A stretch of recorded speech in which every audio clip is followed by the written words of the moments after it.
నమస్తే, నేను కార్తిక్. సాగర్ ఆయకట్ట రైతులకు ఇది షాకింగ్ న్యూస్ అని చెప్పొచ్చు. రెండు తెలుగు రాష్ట్రాల జీవనాడి, అలాగే కోట్లాది మంది రైతుల ఆశాదీపమైనటువంటి సాగర్కి సంబంధించి ఇప్పుడు ఒక షాకింగ్ న్యూస్ అని చెప్పొచ్చు. చాలా రోజుల నుంచి రైతులందరూ కూడా ఒక వార్త కోసం అయితే ఎదురు చూస్తున్నారు. కాకపోతే ఇప్పుడు మనం చెప్పబోయే ఈ న్యూస్ కొంతమేర వాళ్ళకి నిరాశ కల్పించే విషయం అని చెప్పొచ్చు.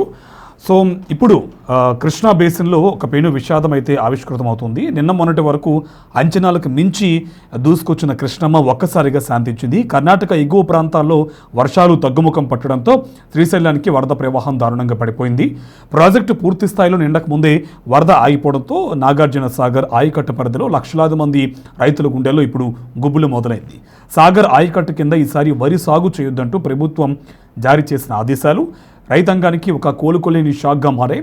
అసలు శ్రీశైలంలో ప్రస్తుత పరిస్థితి ఏంటి, ప్రభుత్వం ఎందుకు వరి వేయొద్దంటుంది, అన్నదాతల భవిష్యత్ ఏం కాబోతుంది? సో ఇవన్నీ కూడా ఒకసారి మనం చూస్తే శ్రీశైలం డ్యామ్ వద్ద ఉన్న లేటెస్ట్ గణాంకాలు ఒకసారి మనం పరిశీలిద్దాం. ప్రస్తుతం శ్రీశైలం ప్రాజెక్టులకు వస్తున్న ఇన్ఫ్లో కేవలం 20,269 క్యూసెక్లు మాత్రమే. కానీ దిగువకు వెళ్తున్న అవుట్ఫ్లో మాత్రం ఏకంగా 63,461 క్యూసెక్లుగా నమోదవుతుంది. శ్రీశైలం జలాశయం పూర్తిస్థాయి నీటి మట్టం 885 అడుగులు కాగా ప్రస్తుతం నీటి మట్టం 878.80 అడుగుల వద్దే నిలిచిపోయింది. వరద తగ్గినప్పటికీ కుడి మరియు ఎడమ జల విద్యుత్ కేంద్రాల్లో విద్యుత్ ఉత్పత్తి ఇంకా కొనసాగిస్తూనే ఉన్నారు. దీనివల్ల ఇన్ఫ్లో కంటే అవుట్ఫ్లో 3 ఇంతలు ఎక్కువగా ఉంది. అంటే ఉన్న నీరు కూడా వేగంగా కరిగిపోతూ వస్తుంది. సో ఇక్కడే అసలైనటువంటి ట్విస్ట్ ఉంది. సాధారణంగా ఆగస్టు సెప్టెంబర్ నెలలో కృష్ణానది ఉగ్రరూపం దాల్చాలి. ఎగున ఉన్న ఆల్మట్టి నారాయణపూర్ ప్రాజెక్టులు నిండి గేట్లు ఎత్తితే ఈ నీరంతా శ్రీశైలానికి పోటెత్తాలి. కానీ ఈసారి సీన్ రివర్స్ అయింది. కర్ణాటకలో వర్షాలు ఆశించిన స్థాయిలో పడడం లేదు, దాదాపు తగ్గుముఖం పట్టాయి. దీంతో ఎగువ నుంచి ఆశించిన స్థాయిలో నీరు రావడం లేదు. శ్రీశైలం జలాశయం కనీసం పూర్తి స్థాయి నీటి మట్టం చేరకముందే వరద ఆగిపోవడం ఇటు ఏపీ అటు తెలంగాణ సాగునీటి రంగాన్ని తీవ్రమైన సంక్షోభంలోకి నెట్టేసే ప్రమాదం కనిపిస్తుంది. ప్రాజెక్టులో నీటి మట్టం తగ్గుతుండడంతో దీని ప్రభావం నేరుగా నాగార్జున సాగర్ ఆయకట్టుపై పడింది.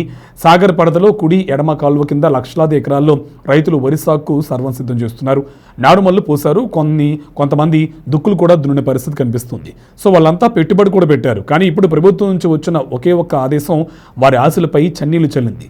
ఈ ఏడాది సాగర్ ఆయకట్ట పరిధిలో వరి పంట వేయొద్దని, ప్రత్యామ్నాయంగా ఆరుతడి పంటలు మాత్రమే వేసుకోవాలని అధికారులు స్పష్టం చేశారు. ప్రభుత్వం తీసుకున్న ఈ నిర్ణయం వెనుక నీటి లభ్యత లెక్కలు ఉన్నప్పటికీ క్షేత్రస్థాయిలో రైతుల పరిస్థితి మాత్రం అత్యంత దయనీయంగా మారిందని చెప్పొచ్చు. గతేడాది సరైన నీళ్లు లేక రైతులు నష్టపోయారు. ఈ ఏడాది ప్రారంభంలో వరదలు చూసి ఖచ్చితంగా కృష్ణమ్మ తమకు ఆదుకుంటుందని గంపిడి ఆశలు పెట్టుకున్నారు. సాగర్ని నమ్ముకొని అప్పులు తెచ్చి మరీ పెట్టుబడులు పెట్టారు రైతులు. మరి ఇప్పుడు వరి వేయొద్దంటే ఇప్పటికే పోసిన నారుమల్లు ఏమైపోవాలి? తెచ్చిన అప్పులు ఎలా తీర్చాలి? ఆరుతడి పంటలు వేసినా వాటికి మార్కెట్లో సరైన మద్దతు ధర దక్కుతుందా లేదా అన్న గ్యారంటీ కూడా లేనే లేదు. ఇవే ఇప్పుడు సాగర్ రైతుల్ని వేధిస్తున్న $1 మిలియన్ ప్రశ్నలు. ఆయకట్టపై ఆశలు వదులుకోవాల్సిన పరిస్థితి రావడంతో అన్నదాతలు కన్నీరు మున్నీరవుతున్న పరిస్థితి కనిపిస్తుంది. ఇప్పుడు మనం ఒక కీలకమైన అంశాన్ని విశ్లేషణగా తీసుకుంటే శ్రీశైలంలో ఇన్ఫ్లో 20,000 క్యూసెక్లకు పడిపోతే అవుట్ఫ్లో 63,000 క్యూసెక్లు ఎందుకు ఉంచుతున్నారు? దానికి ప్రధాన కారణం విద్యుత్ ఉత్పత్తి. కుడి ఎడమ గట్టున ఉన్న జల విద్యుత్ కేంద్రాల్లో విద్యుత్ ఉత్పత్తి నిరంతరాయంగా సాగుతుంది. విద్యుత్ అవసరాల కోసం నీటిని దిగువకు వదులుతున్నారు. ఒకవైపు తాగునీరు సాగునీరు ఇబ్బందులు పొంచి ఉన్నప్పుడు కేవలం విద్యుత్ ఉత్పత్తి కోసం నీటిని ఇలా ఖాళీ చేయడం ఎంతవరకు సమంజసం అనే ప్రశ్నలు కూడా వస్తున్నాయి. శ్రీశైలంలో నీటి మట్టం మరింత పడిపోతే భవిష్యత్తులో అటు సాగునీటికి కాదు, రెండు తెలుగు రాష్ట్రాల్లోని పలు జిల్లాలకు తాగునీటి ఎద్దడి వచ్చే ప్రమాదం కూడా లేకపోలేదు. ప్రస్తుత పరిస్థితుల్లో ప్రభుత్వాల ముందున్న ప్రత్యామ్నాయం ఏంటి? ఒకటి, ఎగువన ఉన్న కర్ణాటక అధికారులతో నిరంతరం సంప్రదింపులు జరుపుతూ అక్కడ ఏమాత్రం వరద వచ్చినా దాన్ని సద్వినియోగం చేసుకోవడం. 2, శ్రీశైలంలో నీటి విడుదలను నియంత్రించడం. విద్యుత్ ఉత్పత్తి కంటే సాగునీటి అవసరాలకే మొదటి ప్రాధాన్యత ఇవ్వడం. ఒకవేళ వరి పంట వేయొద్దని ఖచ్చితంగా చెబితే నష్టపోయిన సాగర్ ఆయకట్ట రైతులకు ప్రభుత్వం ఎలాంటి ప్యాకేజ్ ఇస్తుంది?